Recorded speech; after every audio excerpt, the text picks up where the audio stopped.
Разговараме со Цветко Рулевски, автор на 2 книги посветени на фудбалскиот клуб Партизан од Обршани. Господине Рулевски, од каде идејата да пишувате за овој фудбалски клуб? Идејата да се пишува за фудбалскиот клуб Партизан е затоа што сум оттаму, тоа ми е родно место, во таа екипа сум играл и нормално е да пишувам и за тој клуб. Напишавте 2 книги. Првата излезе 2005 година, а втората сега е нова, сосема нова, излезе во декември. Тоа е резултат на целокупното мое ангажирање во фудбалот и во Партизан и во Фудбалскиот сојуз на Прилеп, да заокружам 75 години постоење на фудбалот во Обршани и 73 години играње на фудбалскиот клуб Партизан. Сега за нашите гледачи да ни откриете нешто од содржините на овие 2 книги. Што се крие таму? Што можат да прочитаат кога ќе ги земат овие книги, што ќе најдат во нив? Во првата книга за фудбалскиот клуб Партизан, тие што ќе прочитаат ќе најдат дека тој клуб е формиран 47 година, најпрво настапувал со меѓусебни договарања меѓу соседни екипи, а потоа играње во квалитетната лига на Општинскиот фудбалски сојуз и Југозападниот фудбалски регион, или порано се викаше Пелагониски регион. Потоа играње од 2002-2003 надпреварувачка година во третата фудбалска лига. Во вторава книга наставено е играњето во третата фудбалска лига од 2005 до 2017-18 година, кога Партизан го освојува првото место и влегува во втората фудбалска лига Исток. Во таа втора лига изигра една надпреварувачка година и заврши ја со понатамошно играње на фудбал. Дали хронолошки се наредени настаните како што се одвивале првенствата од 47 година па до денешен? И пошто се слични овие книги, пошто се разликуваат? Во првата и втората хронолошки се поставени, поставено е кој со кого играл, резултати и табели. Меѓутоа во втората, покрај тоа што е наставено со резултати и табели за секоја надпреварувачка година, и направена е споредба со останатите екипи. Во првиот дел, кога игра во трета лига и во втора лига. Потоа дадено е посебна точка фамилии во селото кои најмногу дале фудбалери. Тоа е карактеристично бидејќи се смета дека Обршан е едно од најфудбалските села во околинава, што најмногу фудбалери произлегле од тој регион.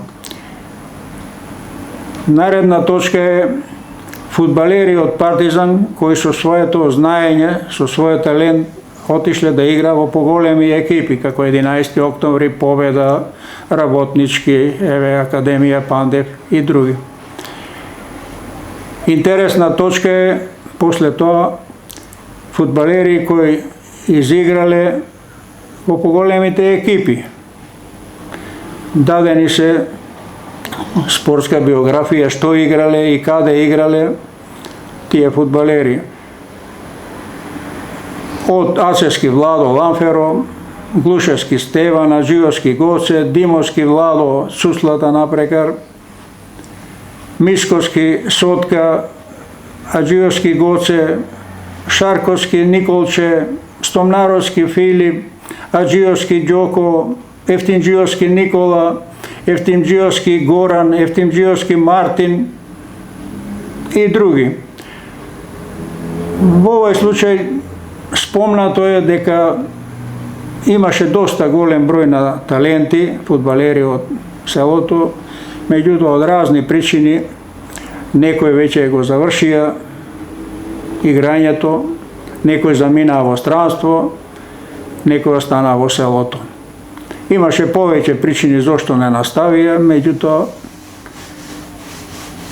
тоа е основната причина што не наставија. Имаше доста таленти кои што можеа да играа не само за победа и за другиве екипи. И тоа е. Факт е тој. Интересни ми се годиниве. Почетната е 1947, но крајната е 2019-та. Зошто не е крај на 2022? Бијќи сега излезе најнова книга. Интересно е што поминале 3 години од престанокот на фудбалот, мислам на фудбалскиот клуб Партизан, кој престанал да постои поради суспензија. На негово место настави другата помлада екипа, фудбалскиот клуб Обршани, да игра во третата лига и првите 2 години постигнуваше добри резултати. Меѓутоа, како заминуваа играчите, екипата заслабна и не ги покажува оние резултати што ги бара населението. Значи, овие се празни години. Игра, фудбалскиот клуб Обршани игра во третата лига. Празни е, не постои Партизан, а иначе си постои фудбал во Обршани. Да, значи кога станува збор само за фудбалскиот клуб. А иначе издавањето не мора да значи да е 19-та и одма тогаш да биде издадена книга. Сега од 19-та завршиле, меѓутоа сега дошло момент. Ова беше припремена 21 година, еве годинава излезе на видео. Да ни кажете, од каде најдовте толку материјал за овие 2 книги? Тука има многу податоци, резултати, табели, изјави, биографии и убави фотографии. Материјалот најпрво е најголемиот дел мој.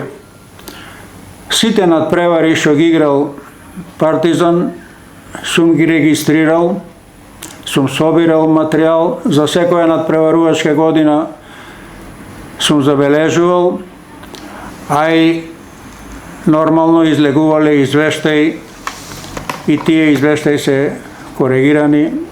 Во првата книга најмногу ми помогна новинаро Миле Талески со негови написи, кај што можев да ги коригирам резултатите и да приберам некој податок ако нема. Потоа разни записници од Фудбалскиот сојуз. Тоа беше основното. Во вторава лига истиот случај, собирани се податоци од извештаи давани во третата фудбалска лига и мислења, моје сознание за фудбалериве кои отишле во поголемите екипи. Фотографиите се давани лично од нив. Во порака ми испраќаа фотографии што смета дека може да се истакна нешто јас сум имал и така се собрани сите. Сметам дека достојно представени се и двата клуба во овие 75 години фудбал во Обршани. Многу големи клубови немаат никаква архива, немаат ништо зачувано како документ, како записници, например, од натпреварите фотографии. Каква е состојбата со Партизан? Овде е малце подруго, ќе ви кажам еден пример. Точно е дека многу екипи нема издадено литература, ни во околинава и подалеку. Во 2005 година, кога издадов првата година, првава книга, преседателот на Кожув, играме надпревар тогаш, побара да му дам книга и вика, ние сме град, многу поголем од Обршани, нормално, и немаме таква книга. Вие едно обично село, па имате таква книга. Сега се носам со идеја, бидејќи денеска испратив книги за аџиовски, мисковски кои се во Гевгелија, стана и веќе жители на Гевгелија, да ми испратам една од овие вторава книга на преседател, јас не го познавам и да го стретнам, да види дека Обршани има и втора книга. А тие дали издале не знам. Сега да не подсетите уште еднаш на таа 1947 година. Како се случило да се формира овој клуб Партизан? Тогашниве младинци, нормално гледајќи, слушајќи дека постои фудбал во светот, еден од младите тогашни фудбалери, ентузијасти, тој е Славе Смугрески, сега покоен, ја донесол првата топка во Вршани и почнале да играа на сред село младинциве, па и повозрастните, не само младинците. Тој е играч, го имам назначено во вторава книга, кој се регистрирал за Слога Југомагнат Скопје, бидејќи беше директор на Вардар, градежното предпријатие во Скопје, а дали играл во таа екипа не знам. Меѓутоа рече дека се регистрирал да игра тамо. Беше еден од талентите тогашни, заедно со браќа му, братучеди, па со селани заедно, али беше доста амбициозен и на тоа најмногу тој инсистираше. Многу пати заедно си доаѓав некако студент јас, а тој вработен, од Скопје до Бакарно гумно, од тука пешки до Вршани, во сабота, во неделата да играме и понеделникот да се вратиме во Скопје. Меѓутоа тој настави, јас прекратив. Знаете, финансите се во прашање секој пат. И тоа е. Ете, успеавте 2 книги да напишете, меѓутоа мислам дека и благодарение на вашите сведоштва и вие самите сте биле учесник на многу настани, сведок. Да се вратите најмногу назад, кои се вашите први сеќавања, првите слики фудбалски од Обршани што ги имате? Сеќавањето е далеко, многу далеко. Кога сум бил дете, се сеќавам на првото игралиште што го игра на влезот во Обршани. Сега не постои тоа. Потоа, како седмо одделенец завршен, првпат настапив за таа екипа, како замена на друг играч. И од 60-61 година, кога дојдох на работа во Вршани да бидам учител, наставив со работа и со играње, и организирање, не само играње, него и организирање на фудбалскиот клуб. Значи бевте и играч во овој тим. На која позиција игравте, колку време игравте? Лево крило. И какви беа резултатите тогаш? Па добри резултати беа, имав и барање од еден мој пријател, тогашен преседател на клубот Младост Кривогаштани, да одам да играм за нив, меѓутоа поважно ми беше школувањето од играњето фудбал. Заминав на факултет. 62 одма заминав на факултет. Како беше тогаш фудбалот? Каква беше опремата на играчите? Со каква топка се играше во тоа време? Опремата, копачките беа не како сегашниве со крампони железни, не набива нормално. Маиците како маици или гајчички, како и сегашниве. Во ред е тоа. Ги набавуваме со своји средства, само и да може да играме. Топката беше кожена, многу пати сами ќе ја шијаме, а потоа за да може да играме. Сега веќе има на располагање колку сакаш топки. Многу мина што се повозрастни се сеќаваат дека таа топка била многу тешка, особено кога ќе се надлажни. И требало многу сила за да се шутира. Млади бевме, па не осеќавме дали е многу тешка или не. Инаку, кога вака ќе се споредат сите сезони од 47 до денес, која би била според вас најуспешната сезона на фудбалскиот клуб Партизан? Според резултатите, последната Според пласманот? 2017-18, кога ФК Партизан го освои првото место во третата фудбалска лига и нормално играње во втората фудбалска лига Исток. Имаше години кога генерации беа многу поквалитетни и можа да настава да игра во втора лига, меѓутоа немаше финанси. И ова година немаше кој знае какви финанси, меѓутоа желбата беше поголема, според кажувањето на фудбалериве, дека сакаме да испишиме историја, еве на толку години играње, да одиме напред. За жал, тие го освоја првото место, меѓутоа повеќето од нив заминаа во странство. Па мораше тогаш да се зема играчи од Победа и други за да може да игра во втора лига. Најголемите фудбалери се од многу мали места. Па од Обршани, кој е најдобриот фудбалер досега што излегол? Тешко може да се каже са кој е најдобар.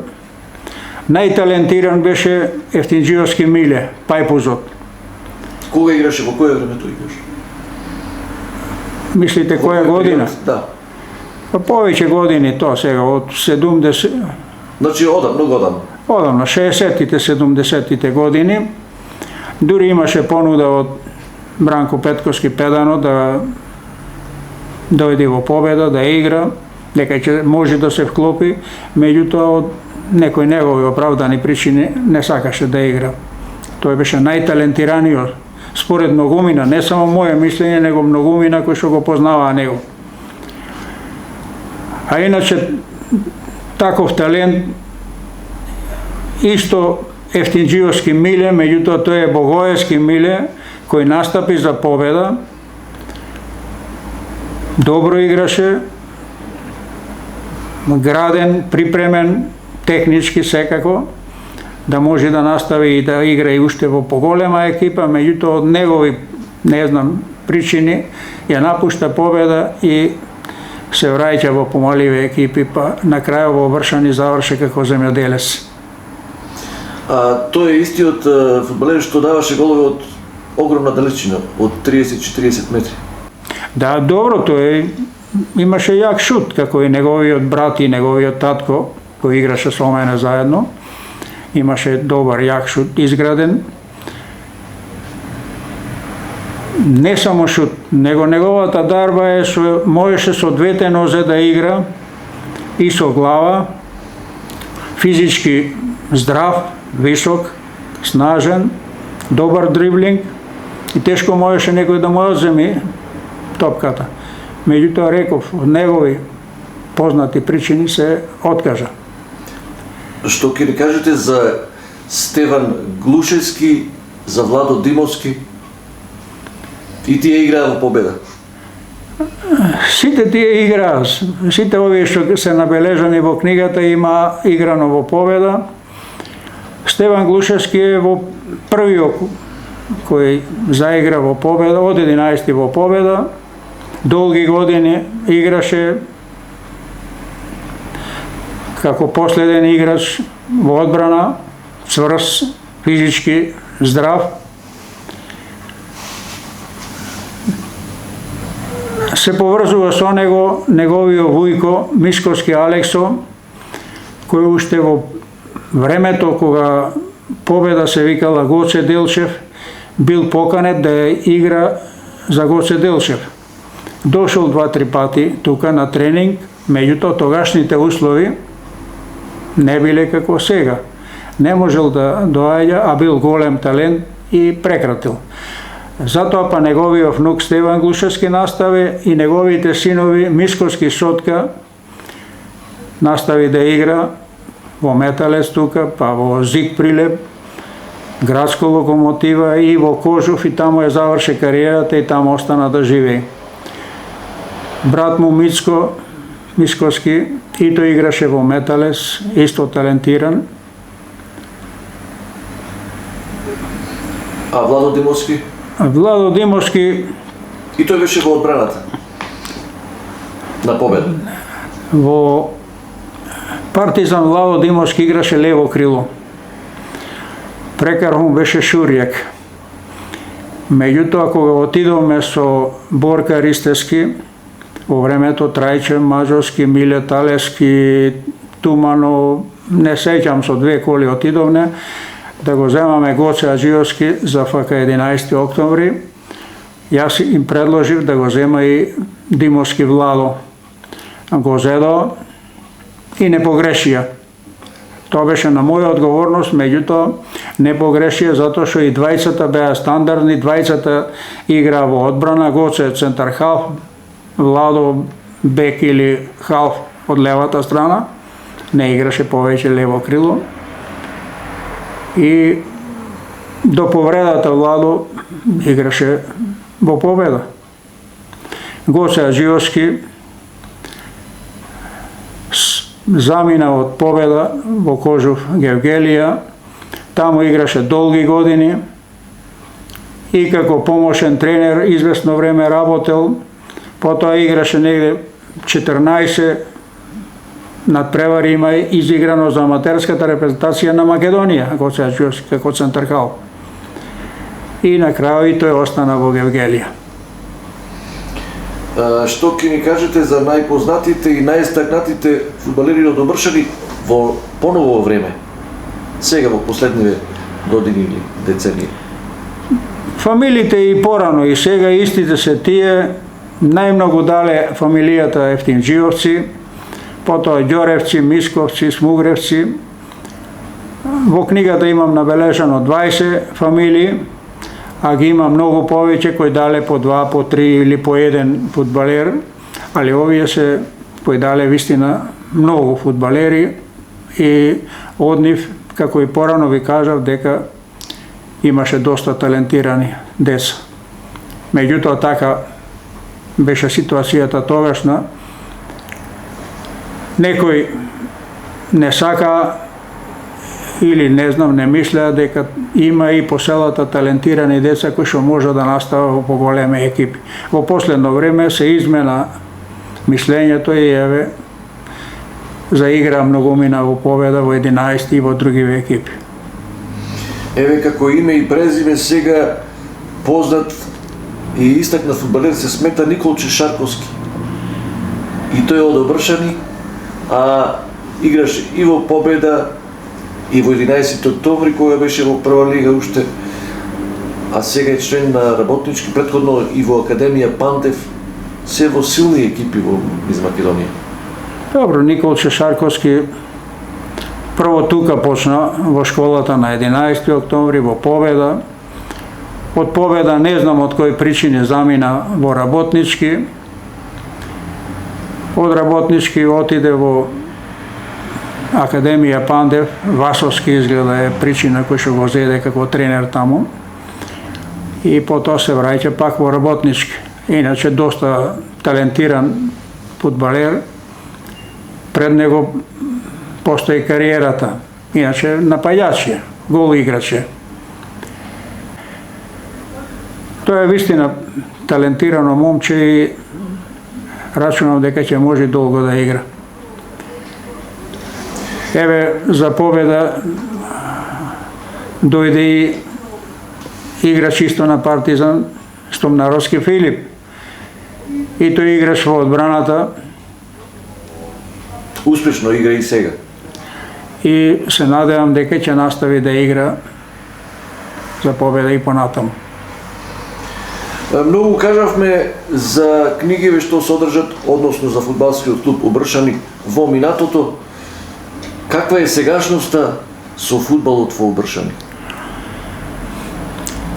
Сегашноста е загрижувачка. Постои фудбалскиот клуб Обршани, се игра фудбал, меѓутоа фудбалери нема доволно. Има повеќето играчи се од околните села не покажува некои посебни резултати. Се надева по кажување на еден од играчите дека зимава ангажирале некој тренер,